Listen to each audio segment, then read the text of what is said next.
What's up, everybody? Welcome back to Mohawk Motors. My name is Jason. So, it's pretty nasty weather outside.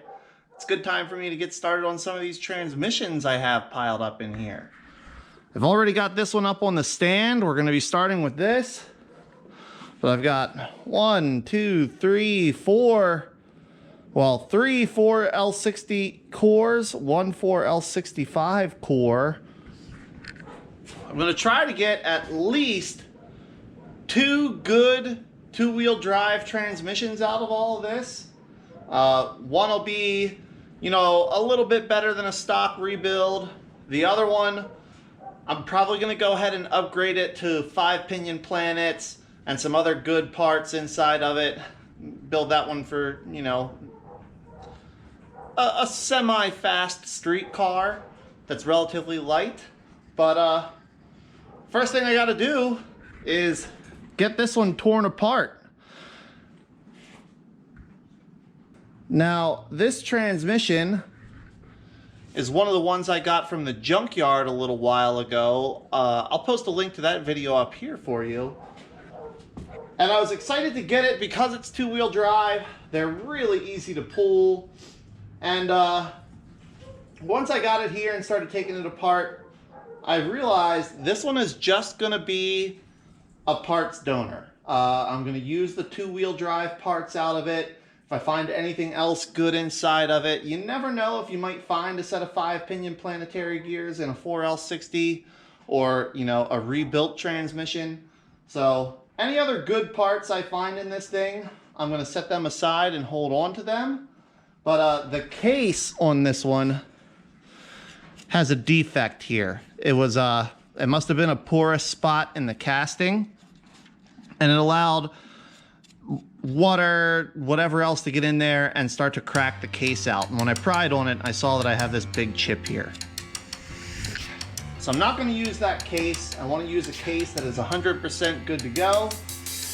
But the output housing, the output shaft, and whatever other good parts I find in this thing, I'm going to use. So, get it apart.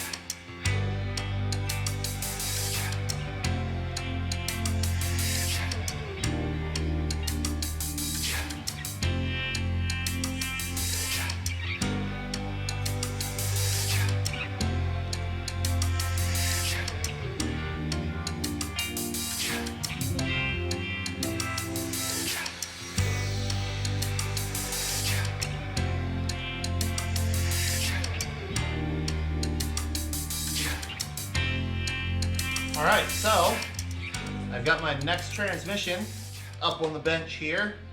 Now this one has a really nice case on it, which is primarily what I'm after. But I'll see what other good parts are in it that I can save also.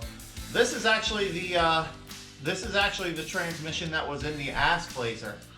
That this one didn't have second gear and it didn't have fourth gear, which is weird. So this one, like I said, mostly just a case donor and maybe hard parts, but all the hard parts in the two-wheel drive transmission look good. So I think I'm mostly just after the case in this guy. Let's get this one torn apart.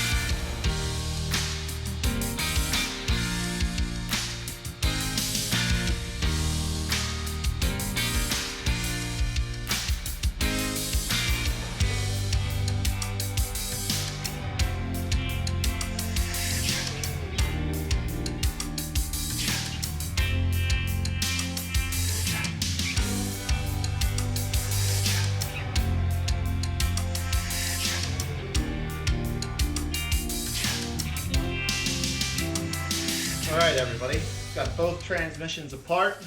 This case from the four-wheel drive transmission looks really good, just needs some cleanup. I started cleaning it in the parts washer and realized that's going to take forever. So I'm going to take it over to the car wash tomorrow and get it hosed off, sprayed off. Nice and clean, spick and span. But maybe some of you are wondering, Jason, if you're going to build this transmission in order to sell it to somebody, how are they going to know that they're getting the transmission that you say they're giving them? I'm glad you asked. that's a lot of what this video is for. Not only to show you guys how I'm doing this, but also so whoever is interested in purchasing this transmission when I'm done with it will be able to go back and watch and see all of the parts I put into it, that every seal is new, that every clutch is new, that it has a wide band in it, that I'm putting the B Sun gear shell in it. They'll be able to see me put all of those parts into this transmission. And they're going to be able to identify that this is indeed the transmission they watched, because I'm going to mark the case. From the factory, GM puts a little sticker here. And that sticker denotes the date, location, and assembler of that transmission. So I'm essentially going to do the same thing over here in that spot. I took the sticker off, and I'm going to use my letter and number stamps to mark this case. All right, so I'm going to mark it MM from Mohawk Motors.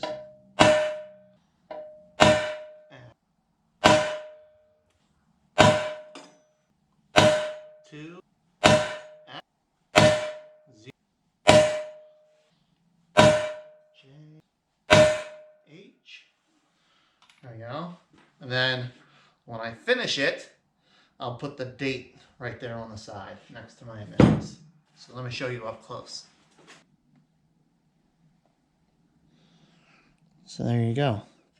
MM Performance Transmission, 2-wheel drive, number 1 for resale, assembled by Jason Henline. And then I'll put the completed assembly date right over here. So that's it on the fun stuff for now. I have plenty of other stuff to do. And I have a lot of cleaning to do, obviously. And waiting for my new parts to get here. They should be here. Today's Wednesday. They're supposed to be here by Friday. So hopefully this weekend I can finish getting this transmission put together for you guys. Several days later. All right, so it's a couple days later, and I'm ready to start putting this transmission back together. I've got all my pieces now, which I guess I'll show you what I'm putting into it while I'm at it. So I've got,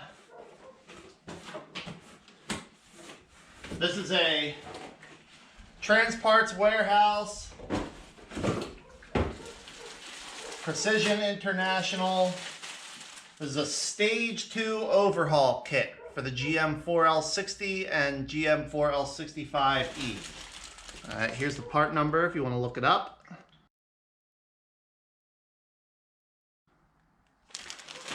I really like this kit because it includes the larger Corvette servo piston and shim kit. It includes all new roller bearings. It includes the 32 element dual cage sprag for the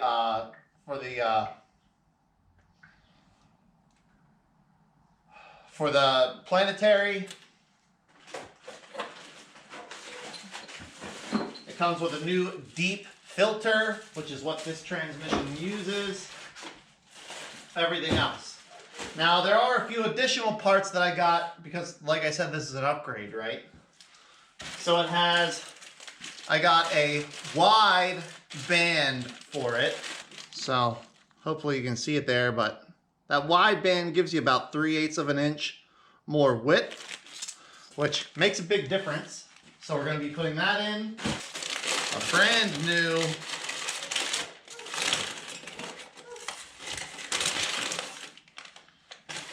what is commonly called a Beast sun gear shell. The big difference in these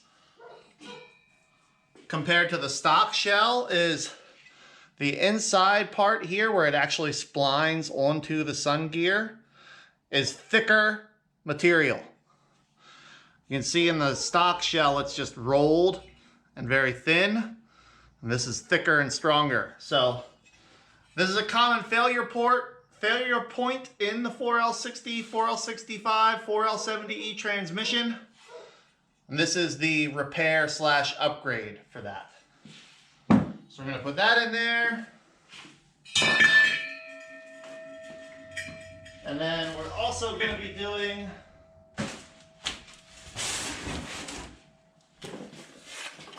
a Transgo 4L60E HD2 shift and reprogramming kit. So this obviously comes with a new boost valve, some heavier springs for your accumulators, a heavier springs for your shift valve, shim kit for your servo, and then the shift correction portion as well. So also I really like this kit. It works really well. So we're gonna get all of this stuff put into this transmission. I've got my good case. It's all cleaned up and ready to go. And we'll start getting everything put back together. I am still going to keep my 4L60E manual handy just as a reference as I go. Make sure I get everything exactly within spec. I don't have all the clearances memorized, so I'll be checking those as I go too and make sure everything's where it should be.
All right, everybody, so I've got the entire power flow assembly back into the transmission.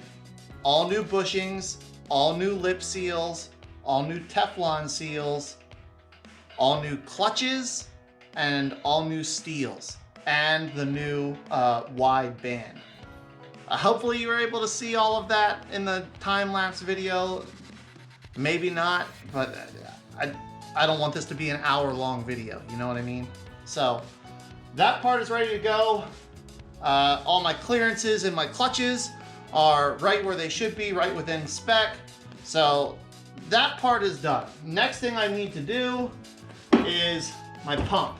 Now, this pump worked just fine in the vehicle that the transmission came out of, but I'm gonna go through and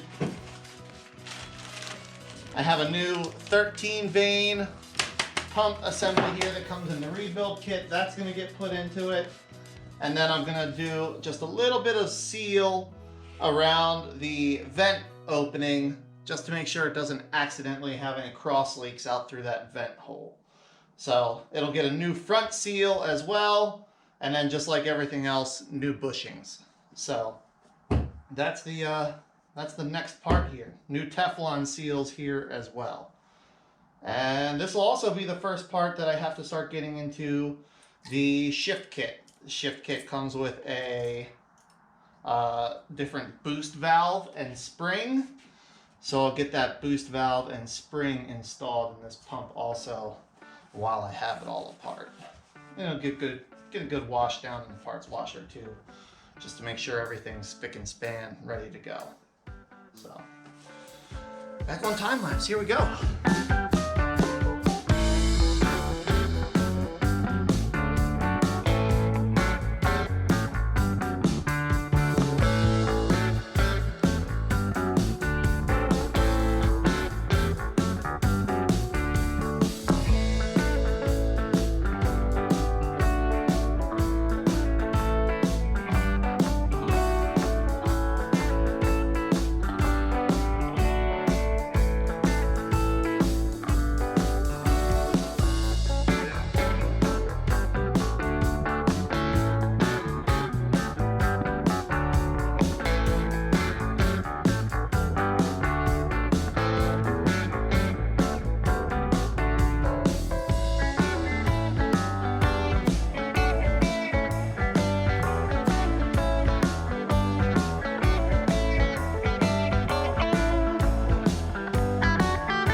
pump is completely rebuilt now.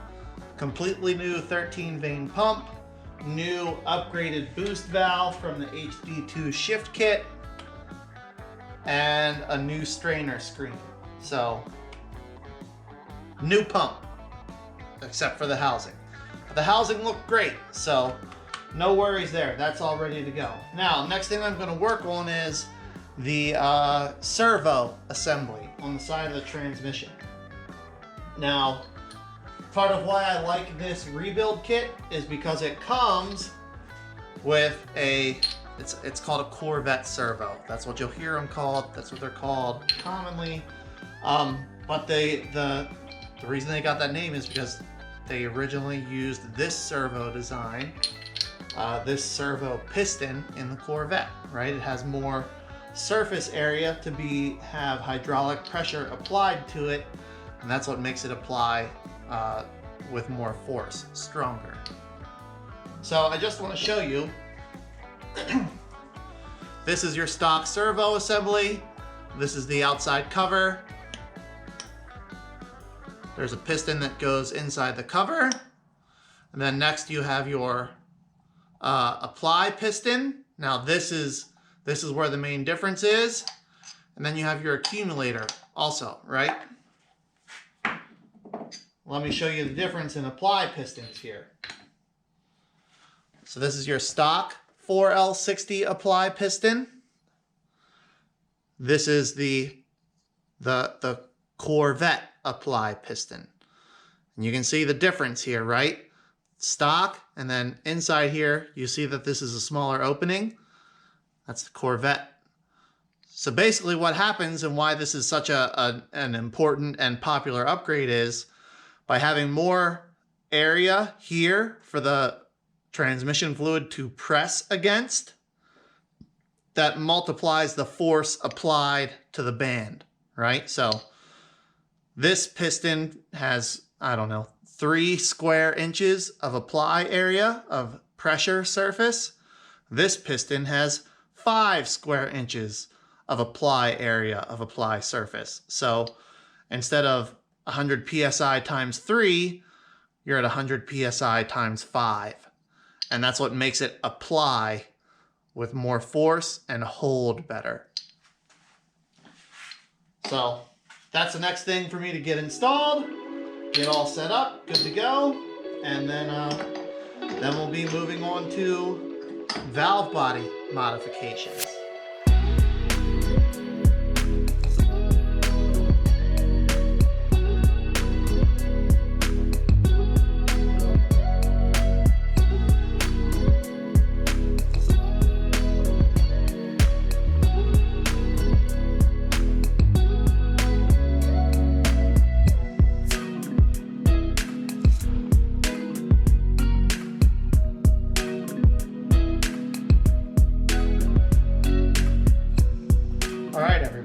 So I got the servo assembly installed, shimmed, adjusted. It's good to go.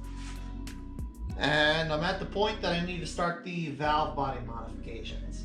It's late, so I'm gonna leave it here, pick it up tomorrow or the next day, and get all my valve body modifications done for the shift kit, and then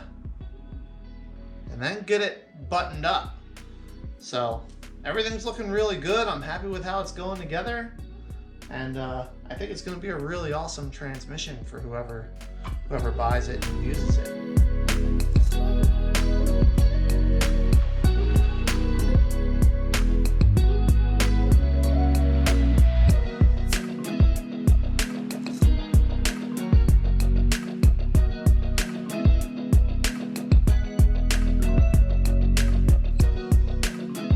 Day 3. All right, everybody. So I want to try to finish up this 2-wheel drive 4L60 that I'm building to resell. I've got my valve body modifications all done. I've gone through, I've tested all the solenoids, and they are all functioning exactly how they should. So the next thing to do here is my separator plate modifications. Now, being I don't know exactly what application this transmission is going to end up being used in, I'm going to go with the medium size drill bit. It says on the big side, you can go to a 93 thousandths drill bit. On the small side, a 76 thousandths drill bit.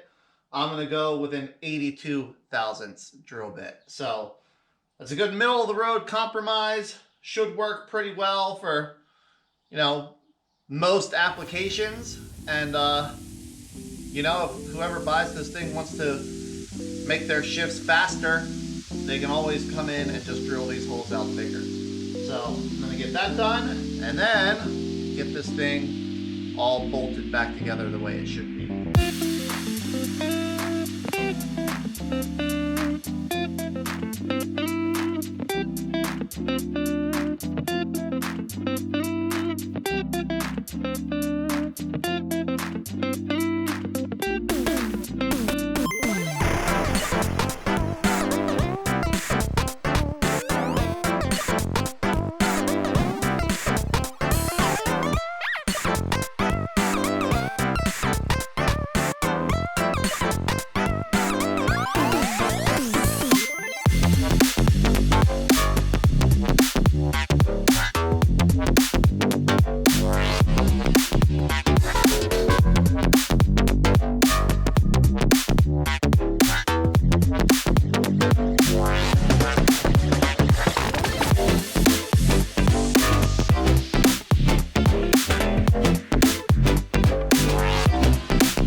Alright, so I've got this thing all buttoned up. Dipstick is on to keep it sealed up.